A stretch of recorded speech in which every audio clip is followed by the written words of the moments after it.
오늘 말씀해 보니까 온유한 자가 복이 있다 이렇게 말씀하고 있습니다.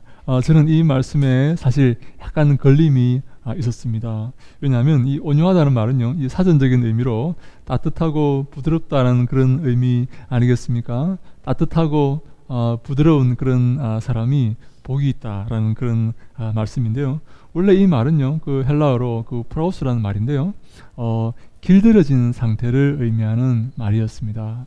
야생마가 여러분 저 들판을 마음껏 달리지 않습니까? 그 갈기를 휘날리면서 마음대로 그 들판을 달리다가 이렇게 이제 사람에게 잡혀서 길들여집니다.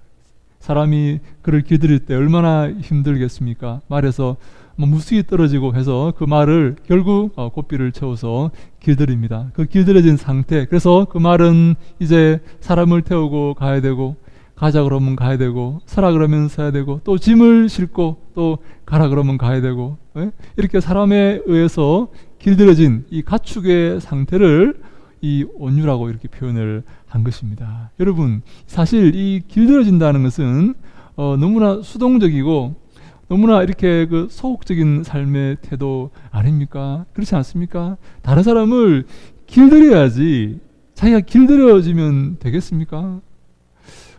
적극적으로, 공격적으로, 진취적으로 살아가라고 이렇게 우리가 배웠지, 수동적으로, 소극적으로 다른 사람의 뒤를 따라 이렇게 살아가라고 우리가 배우지 않았는데, 이 온유한 자, 이 길들여지는 자가 복이 있다라고 성경이 우리에게 말씀을 하고 있는 것입니다. 여러분, 사실 이 온유라는 의미는 우리 그리스도인이 이 땅을 살아가는 그런 자세인데, 사실 이 땅에서 우리가 온유한 마음으로 살아가면 너무나 힘들고 또 어려운 일들을 많이 겪게 되는 것이 사실입니다.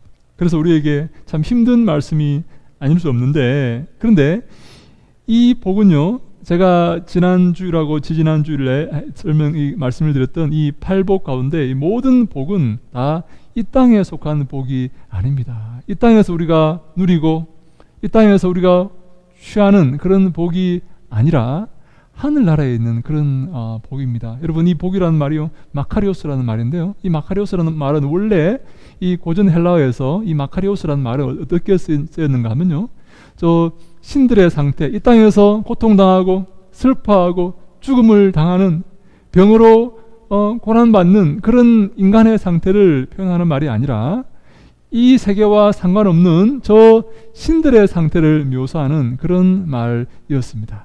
여러분, 우리에게 있는 이 복은요, 이 땅에서 주어지는 복이 아니라는 그런 말씀이 되는 것이죠. 여러분, 우리가 어떻게 하면 이 온유해질 수가 있겠습니까? 어떻게 하면 부드러워지고 길들여질 수가 있겠습니까? 내가 다른 사람을 길들이는 것이 아니라 길들임을 받는 그런 삶을 살 수가 있겠습니까? 예수님께서 우리에게 좋은 본을 보여주시는데요, 이 마태복음 11장 29절에 이런 말씀이 있습니다. 우리 함께 읽어보겠습니다. 마태복음 11장 29절 말씀을 함께 읽습니다. 시작. 나는 마음이 온유하고 겸손하니 나의 멍에를 메고 내게 배우라. 그리하면 너희 마음이 쉼을 얻으리니. 아멘. 예수님께서 나는 마음이 온유하고 겸손하다라고 이렇게 말씀을 하십니다. 여러분, 이 겸손이라는 말도요, 왜 이렇게 저는 참 그 말씀을 읽으면서 참 감사한 것이, 이 겸손이라는 말이 함께 있는 것이죠. 온유라는 말을 설명하면서 이 겸손이라는 말을 함께 예수님께서 지금 말씀을 하시는데요, 왜 이게 중요한가 하면요, 이 겸손이라는 의미가 구약의 그 온유라는 말을 설명하는 그 표현입니다. 우리 여러분, 구약에서 가장 온유했던 사람이 누구입니까? 가장 온유한 사람이 한 사람 있었죠? 그의 온유함이 모든 사람보다 승하였던 사람이 한 사람 있었죠? 그 사람이 여러분 잘 아시죠? 네, 모세입니다. 모세. 그 모세를 설명할 때 민수기 12장 3절에 모세의 온유함이 주변의 모든 사람보다 더 승하였다라고 설명할 때 그 온유라는 말이 히브리어로 아나브라는 말인데요, 아나브라는 말이 무슨 말인가 하면 겸손하다는 말입니다. 겸손과 같은 말입니다. 그래서 참 저는 감사한 게, 이 예수님께서 당신의 그 모습을 설명하시면서 나는 온유하고 내 마음이 겸손하다라고 이렇게 설명을 하시는 것이죠.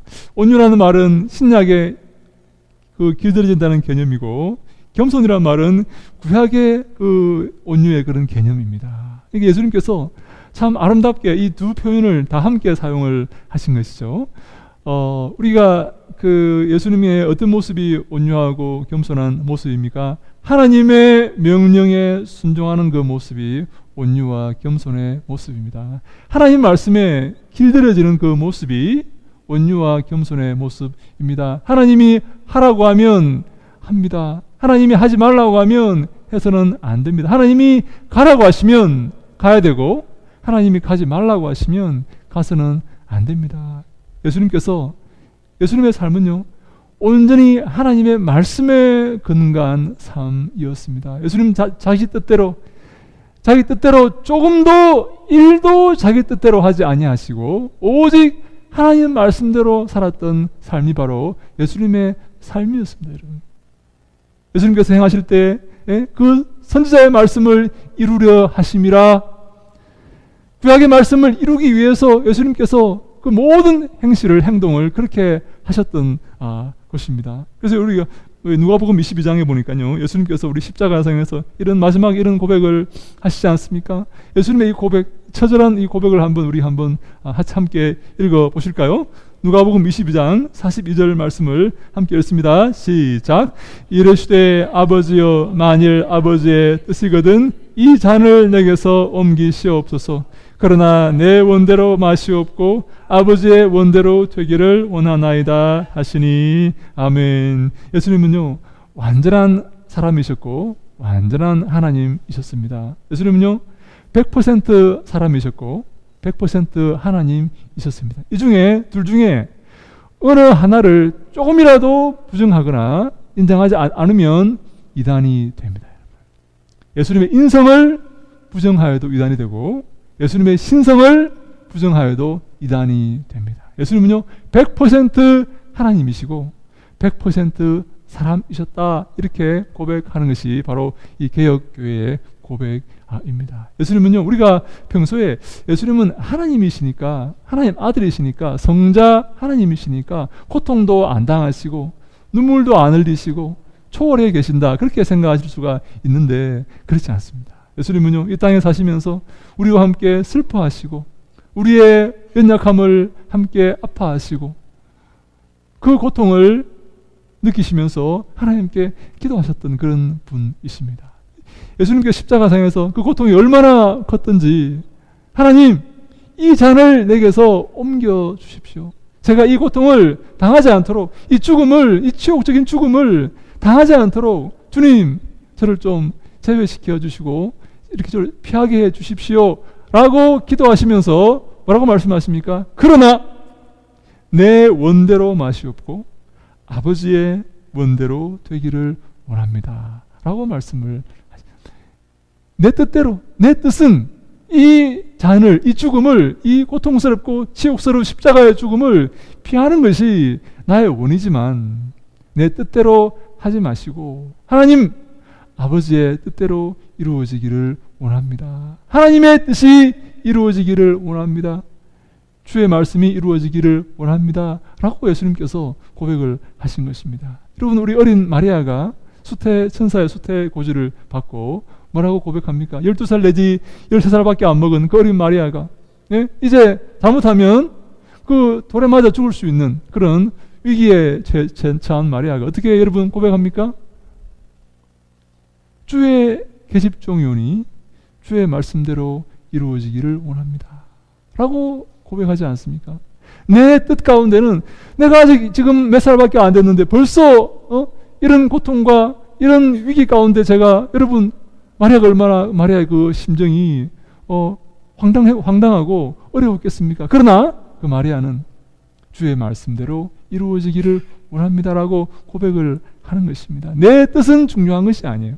내 생각은 중요한 것이 아닙니다. 하나님 말씀이 이루어지고 말씀이 통치를 하고 말씀이 실천되는 그러한 삶을 살기를 바로 예수님께서 원하셨던 것입니다. 그래서 예수님께서 내 원대로 마시옵고 아버지의 원대로 되기를 원한다. 이렇게 말씀을 하신 것입니다. 예수님은요, 이 나의 멍에를 메고 내게 배우라 이렇게 말씀을 하십니다. 이 말이 무슨 말입니까? 우리도 예수님처럼 예수님의 멍에를 메고, 이런 멍에가 무엇입니까? 옛날에 여러분 그 밭 갈 때 소에게 이렇게 그 씌워서 소를 이렇게 몰고 가는 그런 그런 것이지 않습니까? 근데요, 이 옛날의 멍에는요, 이스라엘 백성들이 살 때 이스라엘 땅에서 이 사용했던 멍에는 소가 2마리가 함께 이렇게 지고 가는 그런 멍에입니다. 2마리가 함께 갑니다. 우리는요, 1마리가 이렇게 밭을 이렇게 갈았는데, 이스라엘 백성은요, 그 이스라엘 땅에는 2마리가 함께 이렇게 한 멍에를 쓰고 같이 밭을 가는 그런 멍에였습니다. 이 말이 무슨 말입니까? 내 멍에를 같이 매자라는 말이 무슨 말입니까? 나와 함께 멍에를 같이 매자는 것입니다. 소가 2마리가 함께 가듯이 너도 내 옆에서 나와 함께 같이 걸어가자 하는 것입니다. 예수님과 함께 동행하자 하는 것입니다. 예수님께서 말씀을 들으시고 그 말씀에 순종하시고 그 말씀에 자기를 쳐서 복종시키시고 하나님의 말씀이 이 땅에 이루어지기를 원하셨듯이 너도 나와 함께 멍에를 메고 그 길을 걸어가자 하는 것입니다. 예수님과 함께 멍에를 메면요, 여러분, 한 소가 자기 마음대로 이렇게 하면 되겠습니까? 두 소가 보조를 맞추어서 이렇게 가야지 밭을 갈 수 있는 것 아니겠습니까? 예수님과 함께 한 걸음 한 걸음 그 길을, 십자가의 그 길을, 그리스도의 뒤를 따르면서 한 걸음 한 걸음 걸어가자라고 예수님께서 우리에게 말씀을 하신 것입니다. 자기를 부인하고 자기를 쳐서 복종시키고 예수님께 배우면서 예수님의 뒤를 따르면서 예수님과 함께 그 길을 한 걸음 한 걸음 걸어가자라고 예수님께서 우리에게 권면하시는 것입니다. 그리하면 너희 마음이 쉼을 얻으리라 라고 말씀을 하십니다. 그때 비로소 우리의 마음속에 쉼이 있습니다. 안식이 있게 됩니다. 내 뜻대로, 내가 원하는 대로, 욕심과 내 주장과 내 정욕대로 살아가면요, 내 마음속에 쉼이 없습니다. 참된 평안이 없습니다. 참된 안식이 없습니다. 물결이 출렁대듯이 요동치듯이 그런 삶 가운데 살아가게 됩니다. 하늘 올라갔다가 땅으로 떨어졌다가 그런 불안과 그런 어려움 가운데서 살게 되기 때문에 절대로 쉼을 얻을 수가 없습니다. 예수님과 함께 멍에를 메고 예수님과 함께 보조를 맞추어서 한 걸음 한 걸음 걸어갈 때 참된 쉼이 우리에게 주어지는 것입니다. 사랑하는 여러분, 참된 쉼은요, 하나님의 말씀에 순종할 때 얻어지게 됩니다. 주와 함께 할 때 참된 쉼이 있습니다.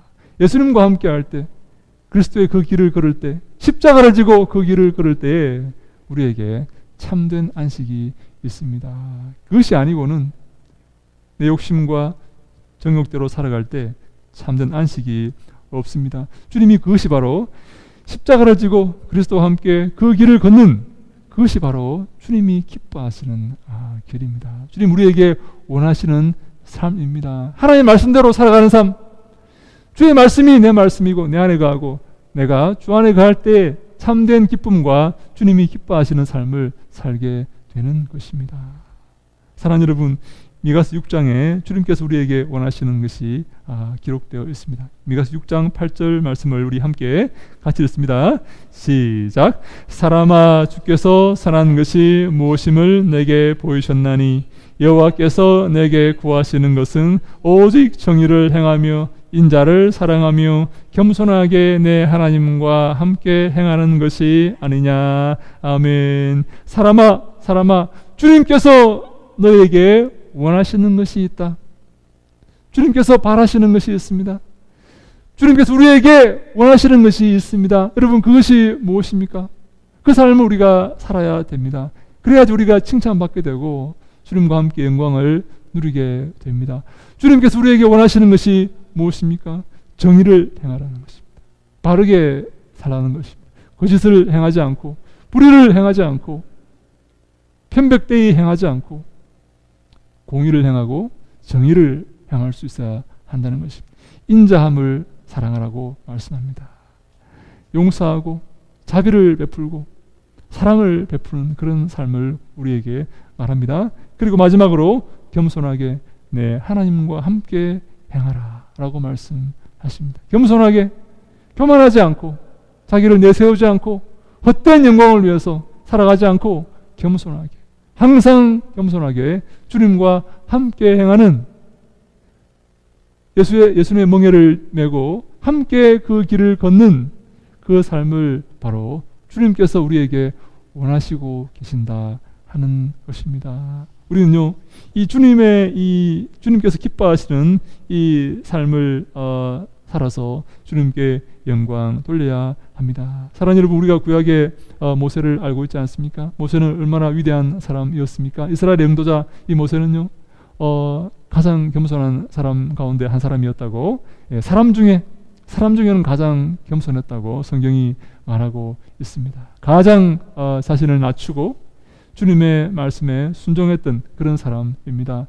하나님께서 요구하시고 필요로 하는 사람이 바로 이런 사람입니다. 하나님은요, 모세 같은 사람이 필요했습니다. 하나님 만들라 그러면 만들고요, 하나님이 가르치라 그러면 이것을 가르치고요, 하나님이 가라 그러면 가는 그런 하나님 손에 완전히 붙잡힌 바 되는, 하나님의 입속에 혀처럼 하나님의 뜻대로 움직일 수 있는 그런 사람이 하나님께는 필요한 사람이고, 그런 사람이 복된 사람입니다. 여러분, 반대는 어떤 사람일까요? 순종하지 않는 사람입니다. 자기의 뜻대로, 자기 고집대로 행동하는 사람입니다. 우리가 아이를 키울 때도 그렇지 않습니까? 우리 옛말에 여러분 어른들이 그런 말을 하지 않습니까? 어른 말을 들으면 자다가도 떡이 생긴다. 혹시 여러분 그런 말 들어보셨습니까? 어른 말 들으면 자다가도 떡이 생긴다는 그런 순종하라는 그런 말입니다. 여러분, 어른 말을 들으면 얼마나 불편한지 모릅니다. 아빠, 엄마, 요즘은 그렇지 않아요. 옛날 생각이에요. 여러분, 어른 말이 옳다는 것을 깨닫는 데는 그리 오랜 시간이 걸리지 않습니다. 곧 알게 됩니다. 어린아이들이, 학생들이 부모가 공부하라 노래를 불러도 공부하기 싫어합니다. 여러분, 어릴 때 공부를 했었어야 된다는 사실을 깨닫는 데는 그리 오랜 시간이 걸리지 않습니다. 곧 깨닫게 됩니다. 내가 어릴 때 아빠 말 듣고 엄마 말 듣고 공부를 할 걸 하는 그 사실을 곧 깨닫게 됩니다. 제 고등학교 때 저희 선생님께서 이런 말씀을 항상 해주셨어요. 제가 그 말이 항상 머릿속에 남아 있습니다. 우리 고등학교 선생님, 수학 선생님이 자기 딸이 고등학교 다녔는데 그렇게 그 딸을 이렇게 열심히 공부하라고 이렇게 재촉을 하고 때리기도 하고 그렇게 했다고 합니다. 근데 그 딸이 그렇게 아빠가 공부하라는 것이 그렇게 싫어가지고 공부를 안 했대요.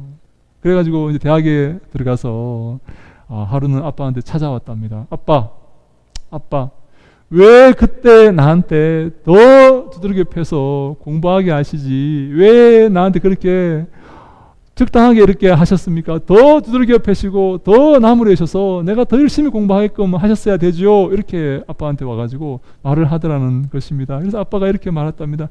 내가 너한테 얼마나 그렇게 공부하라고 했더냐? 너 공부하지 않겠다고 나한테 빠락빠락 대들고 그렇게 하지 않았느냐? 아빠 그때 무시하시고 나를 두들겨 패셔서 더 공부하게끔 이렇게 하셨어야죠. 그런 말을 수업 시간에 선생님께서 오셔서 하시는 겁니다. 부모 말을 들었다면 그 아이가 아마 그 인생이 어떻게 다르게 또 바뀌어 있을지 모르지 않습니까? 제가 지난주 한 주간 동안 강의가 하나 있어가지고 강의를 준비하면서 이런 말씀을 보았는데요. 참 제가 감동을 받았던 말씀이 하나 있는데요. 레위기 20장 9절에 이런 말씀이 있습니다. 제가 읽겠습니다. 한번 들어보십시오. 레위기 20장 9절에요. 만일 누구든지 자기 아버지나 어머니를 저주하는 자는 반드시 죽일지니 그가 자기의 아버지나 어머니를 저주하였은즉 그의 피가 자기에게로 돌아가리라. 이런 말씀이 있습니다. 부모를 저주하는 자는 반드시 죽이라 이렇게 말씀을 하는데요. 이 부모를 저주한다는 이 저주라는 말이 무슨 말인가 하면 이 칼날이라는 말인데요. 가볍게 여기는 것을 말합니다. 다시 두 가지 의미가 있습니다. 작게 여기거나 가볍게 여기는 것을 말합니다. 즉 부모의 말을 작게 여기고 가볍게 보는 것이죠. 무엇을 무겁게 여기는 것입니까? 내 생각을 더 무겁게, 내 생각을 더 중하게 여기는 것입니다. 부모는 고리타분하고 오래된 사람들이고 믿을 수 없는 사람들이기 때문에 부모의 생각은 가볍게 여기고 내 생각을 더, 내 사육을 채워줄 수 있는 그 사람들의 말을 더 무겁게 여기는 자를 저주하는 자라고 표현하고, 그 부모를 저주하는 자를 어떻게 하라고요? 죽이라고. 이 사람은요, 이 부모를 저주하는 자는 반드시 죽일지라는 이 억구가 하나님을 저주하는 자는 반드시 죽일지라는 억구와 똑같은 대꾸를 이루고 있습니다. 똑같은 저주라는 말이고 똑같은 벌이 주어집니다. 다시 말해서 무슨 말인가 하면, 부모를 저주하고 가볍게 여기는 자는 하나님을 가볍게 여기는 것과 똑같은 죄를 짓고 있다라는 말씀입니다. 여러분, 가볍게 여기는 것입니다. 내 자신을 무겁게 여기고 하나님의 말씀에 순종하지 않는 그런 삶을 말하고 있는 것입니다.